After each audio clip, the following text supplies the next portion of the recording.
come out here as well? Yeah, of course, everyone can come out. This kind of was my dream as a kid. Welcome to the... I wanted to talk in front of people and I had no idea how that was going to happen. The amazing venue. To be doing it at the Opera House, it kind of feels like it's official. This is a proper job that I've got. Test, 1, 2, 1, 2. It feels huge tonight. Just to think that he's now selling out the Opera House, it's pretty amazing. I'll say I'm not nervous now, but give me 20 minutes and it might be a different story. Please make it welcome, Hugh van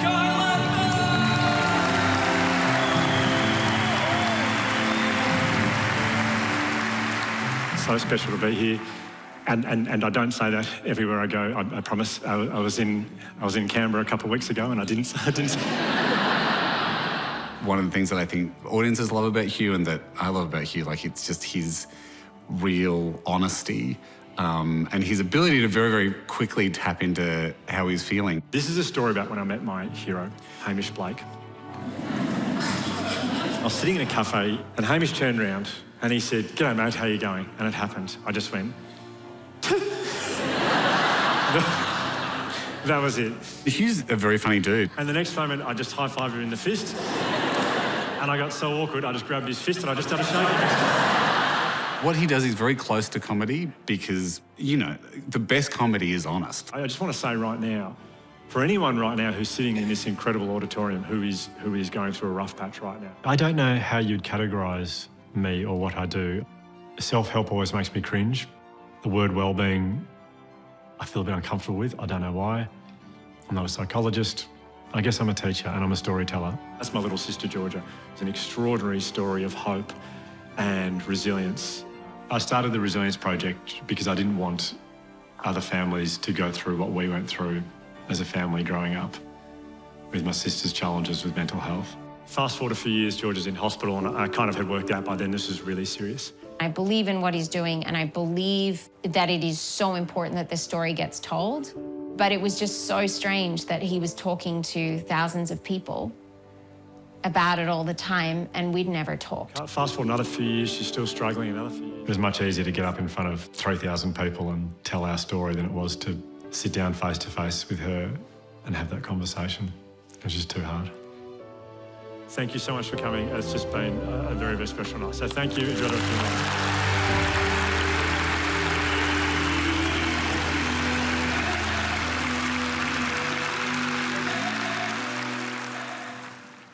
It's great. It's a bit smaller than normal like that. Hey! Hello. Hey. How you going? Good. How are you? Good. You skate here? How's it work? Do you know what? I do. You've got the same thing in your tooth What? from yesterday. You joking? Well, it's in the same position. Well, that makes sense. I think it was 2019 we started making the podcast. It's called The Imperfects. I felt like I was pretending to like things that mothers should like. We get people on who have had huge success in their respective areas, but talk to them about what was really going on behind the scenes and try and break down that myth of perfection and celebrate the fact that we're all imperfect. I was running myself ragged to do the school lunches, which are shithouse boring. I just went, you know what? Let go.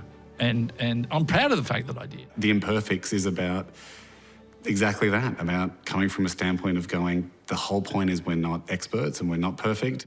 It's hard to make adult friends, right? Yeah. We're all crippled by insecurities. Yeah. You're It was a really fun, enjoyable project to work on with Ryan and with Josh, my brother.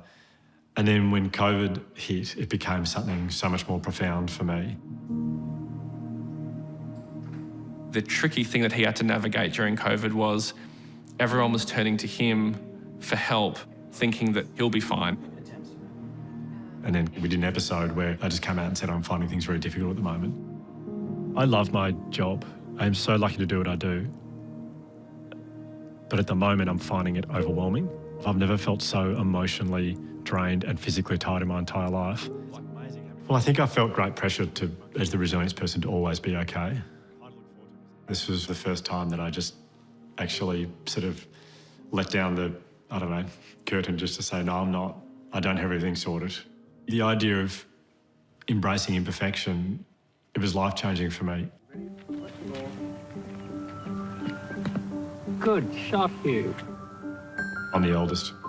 George is 3 years younger than me. And then my little brother Josh is 6 years younger than me. I was a very lucky kid. Grew up in the inner eastern suburbs of Melbourne, and I just had the happiest childhood. It was cricket in the backyard in summer, and it was football in the backyard in winter, and that's kind of what I remember. Hugh and Georgia would be entertaining us every week, putting on little performances in the house, and I'd play roles. I couldn't really think of more loving brothers and sisters than those two. Every Christmas, we spent the entire day watching the new stand-up comedy video by Billy Connolly and like quoting it for the rest of the year. Laughter was just a part of what we did. But underneath that all, there was a much deeper sadness going on for me. I went through puberty very early, like got my first underwire bra in 4th grade. Like that's not a winning situation for anyone. And so when my body started presenting as a female with bumps and, you know, curves and things, that's when it all started getting hard and dark and confusing. I was about 12 years old, I think, that I just sort of restricted so much food and went into this mental health tumble. There were quite a few arguments that broke out around the dinner table around her not eating, which I didn't pay much attention to because it was the 90s and we weren't talking about mental illness. But the arguments became more and more frequent, and mealtime all of a sudden became an unpleasant time. And then I remember Mum and Dad saying to Josh and myself, your sister has a mental illness called anorexia nervosa, and for a variety of reasons she's not eating. I remember thinking that's not that bad, because if the answer is to eat food, that's not that serious. It became a house of a lot of silence. Nobody wanted to talk about it. And my problem was I wanted everybody to talk about what was going on, and we didn't really do that. I think I was angry at her because before I properly understood mental illness, I just thought, can you not see what you're doing to Mum and Dad and the rest of us here? It was very obvious that he was resentful of it. I think one of the moments that was definitely hardest was when we finally went to therapy as a family. And I think he said, if you don't get over this, if you don't change by next Tuesday, I'm out. It was like a Thursday. In fact, it wasn't until she was in hospital, I think I started to understand that she really had no control of this. She was weighing about 30 kilograms and there was nothing of her. Mum and Dad, I cannot believe how strong they were as parents and how wonderful they were. But it's a really hard thing to deal with as a family. I'll never forget the silhouette of Dad hunched over the kitchen sink sobbing. And that's, I think, when I had a very strong feeling that we're not a happy family anymore. I felt a responsibility to try and do the opposite to what George's mental illness was doing to our family. I felt this responsibility to provide as much joy and as much laughter as humanly possible. Don't say it all, though. They say so much about you.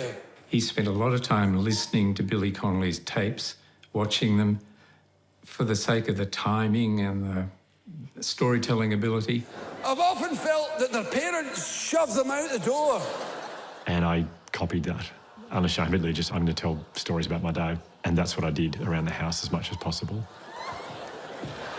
I think that became his go-to of like, I can't fix this, I can't do anything else, but I know I could make her laugh for a second and make everybody laugh. And that was what, like our family was all good when we were laughing. When I left school, I enrolled in primary school teaching. The day I started, I just loved it.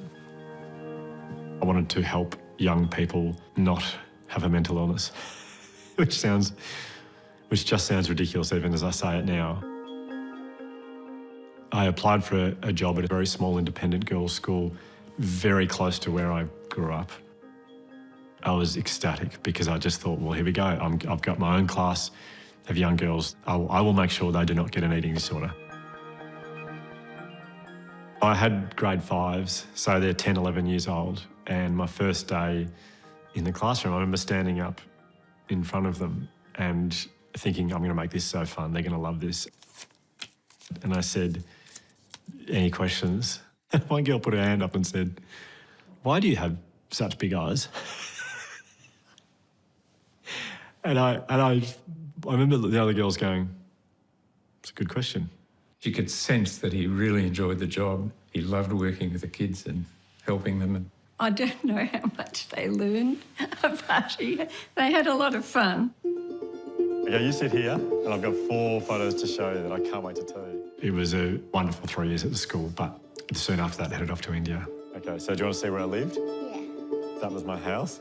There was a village that were looking for volunteer teachers in the far north of India, up in a Buddhist community. And that turned into the most life-changing 3.5 months possible. That's the school. So it was in the middle of the desert, so you can just see the sand and the rocks there. I'll never forget the feeling of shock that I felt when I arrived in the village and discovered no running water, no electricity, sleeping on the floor. And that boy there, he was a lovely, lovely boy. I remember meeting this kid, his name was Stanzen. He was so grateful for what he had. It wasn't much. By our standards, it wasn't much. If he was tying up his shoelaces, he'd point to them and say, Sir, this. What he was saying was, I've got shoes on my feet. How lucky am I? It was so very different from our comfy lifestyle back home. These kids who had nothing compared to what our society had. Yeah. And I think it was starting to dawn on him, there's something going on here. I just thought, I'd like to live here as long as it takes me to work out what are they doing every day that makes them so happy that I could maybe talk to Georgia about when I get home. These people practice gratitude, empathy, and mindfulness every single day.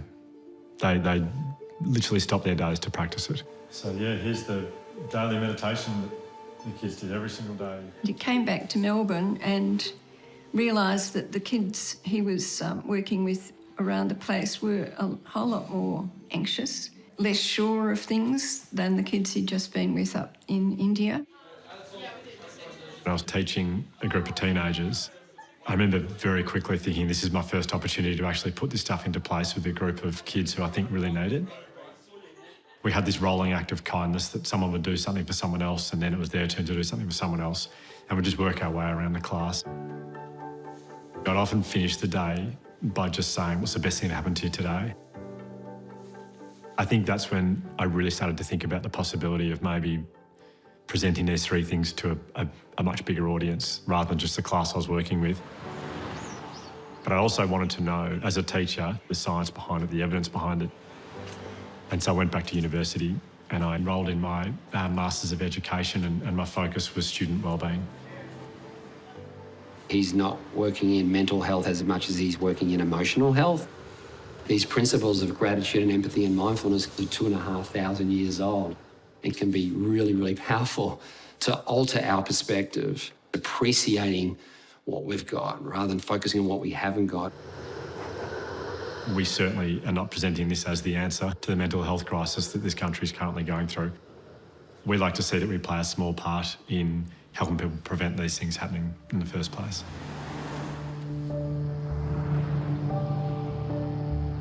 I moved to LA in 2005, and it gave me this freedom to start a career in stand-up comedy and in voiceovers. I was very much still dealing with my eating issues. It really is something that never has left me. So you just learn to accept that this is your life and your reality. I'd been in therapy for so many years, but it wasn't until 2008 when I had an unpleasant interaction with a man and it triggered something in me. Georgia came back to Australia and said she wanted to talk to all of us as a family. And we were gathered in Mum and Dad's kitchen when she started recounting a story that instantly made my blood run cold.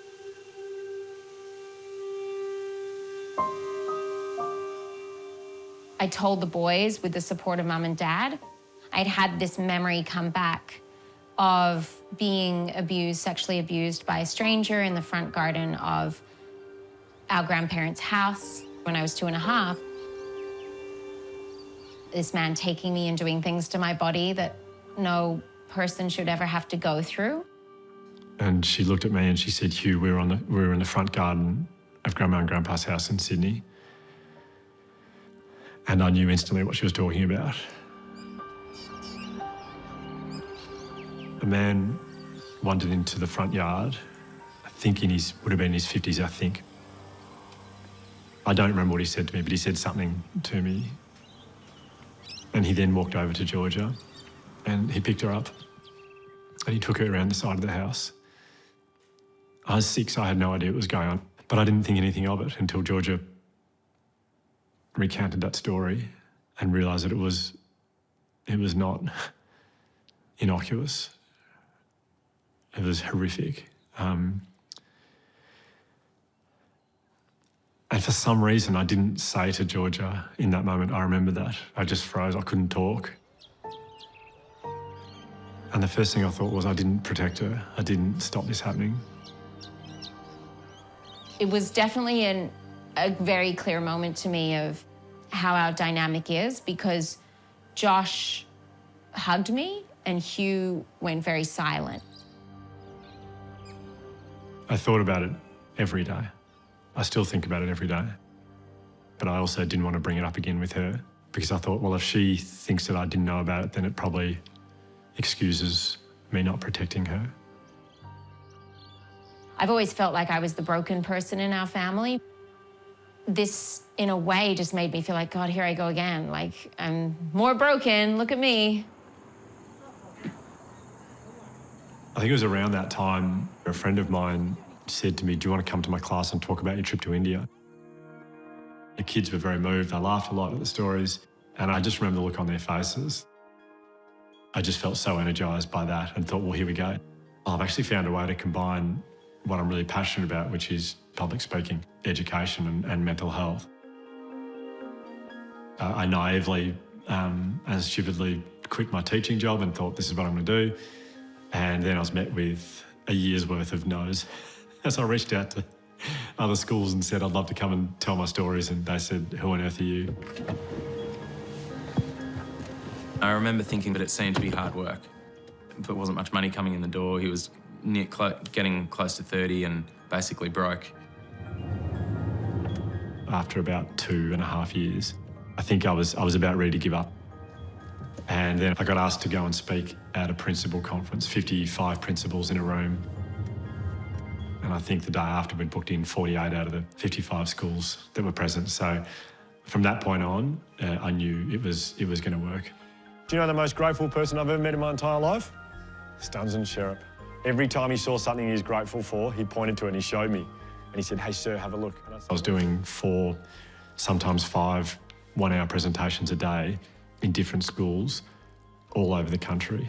Now, the problem was the doorway to their classroom only came up to here. Well, it only came up to here. And I went, good morning, grade 3. Boom, and I whacked my head on the door.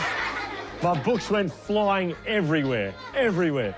I called it the Resilience Project. And I just told funny story after funny story, then the odd kind of moving story and emotional story. The very next day, I went into the classroom and Stuns and Sherrup was standing at the doorway. He had got an old cloth and he had filled it with leaves and sand, and he had wrapped it all the way around the doorway to create padding for me, just in case I bump my head again. And in there, packaged up, was 3 key components of gratitude, empathy and mindfulness. But I know that's one of the reasons he was so happy, because every day he tried to do kind things for other people. He really thinks about who he's talking to, and then he'll speak to them in a language that they understand. From there, it just grew, you know, kind of exponentially.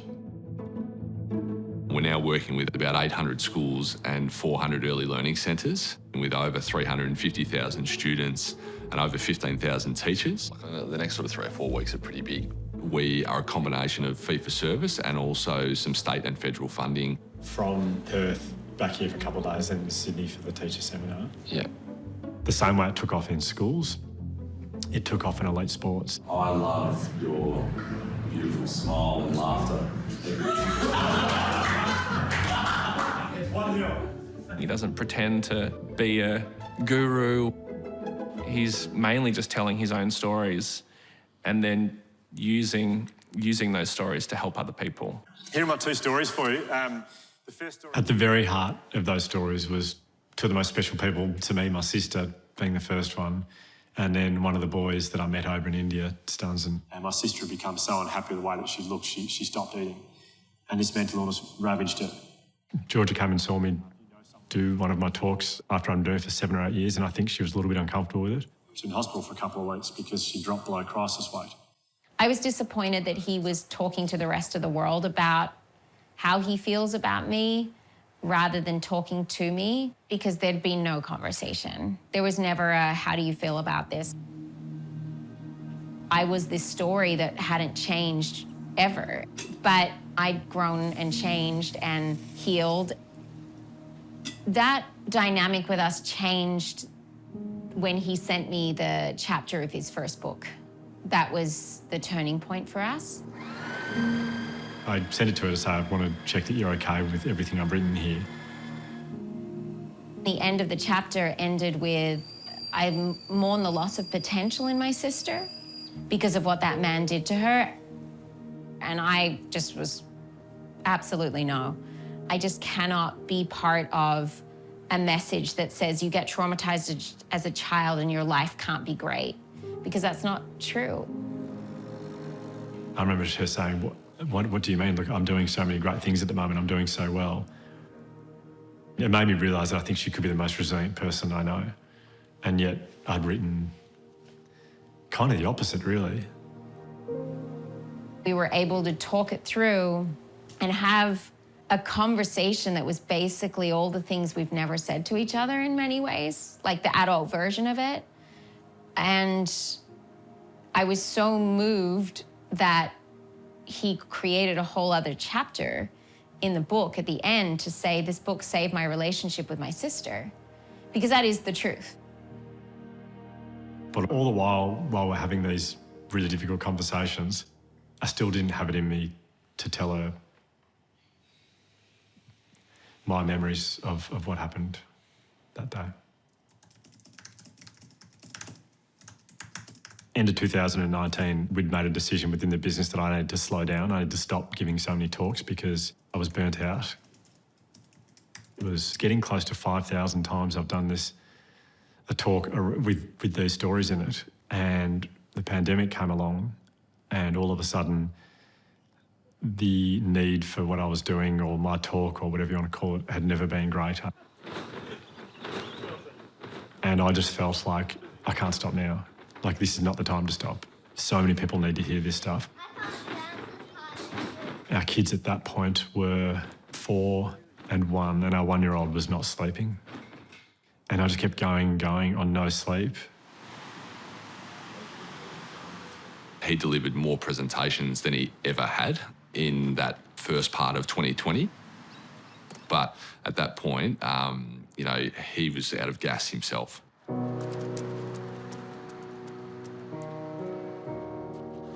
There were 2 things that really helped me, I guess, throughout COVID. One was running. That was life-changing, but the other one was seeing a therapist for the first time in my life. When I'm doing my warm-up, I have stuff going through my head, but when the session starts, there's nothing in my head. Like, everything just goes and disappears. All my thoughts are gone, and that's a really nice feeling.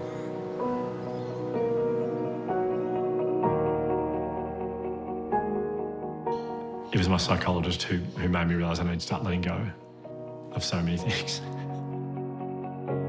There's always been so much love there between Hugh and Georgia, but I think there was a lot to untangle there. But I didn't know the extent of it. I didn't know how much he was holding on to it. I harboured a great deal of shame. It felt to me the whole time like a very sad irony that I had started this whole thing inspired by my sister's journey, and yet I had the power to help my sister for 10 years and I didn't do it.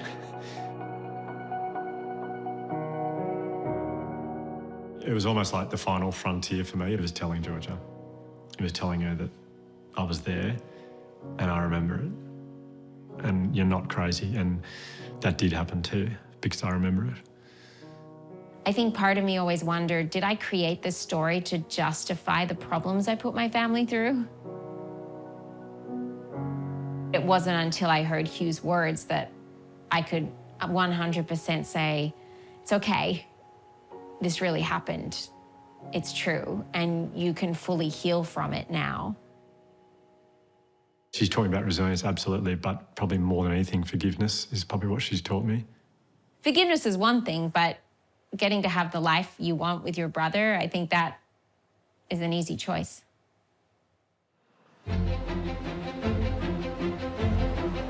So tonight we're at the State Theatre for our 10th show of our Imperfects live tour.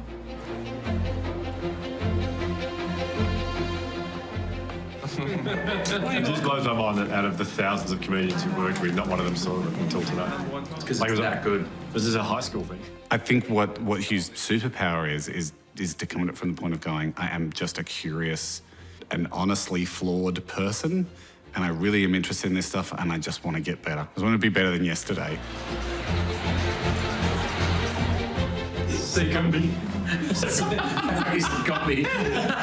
Harry Succumbi. Hugh is very aware of his imperfections and flaws and shortcomings. If he thinks he can use that as a way to kind of connect with someone, then he will.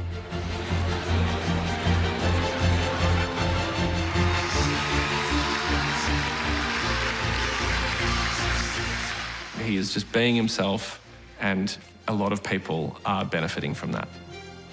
Thank you so much for coming along tonight. We are so excited to be here. I was 28 when I started the Resilience Project, and I'm 42 now, so a lot's happened in that space. So I was trying to tell this vulnerable story, and you looked like you'd seen a ghost. I think, especially early on, I felt like I needed to know everything, had the answers to everything. Self-esteem was completely shot, no confidence, I couldn't believe it was happening. I felt like gratitude, empathy, mindfulness, that's all you need and you'll be fine. I now know that they help, they really do, but life is so complicated. And now I realise there is so much that I don't know, so much I'll never understand, and that is a much more freeing mental space to be in. It's a lot more real now, a lot more honest, a lot more vulnerable, which I think makes it a lot more kind of relatable. But yeah, it's been a hell of a journey.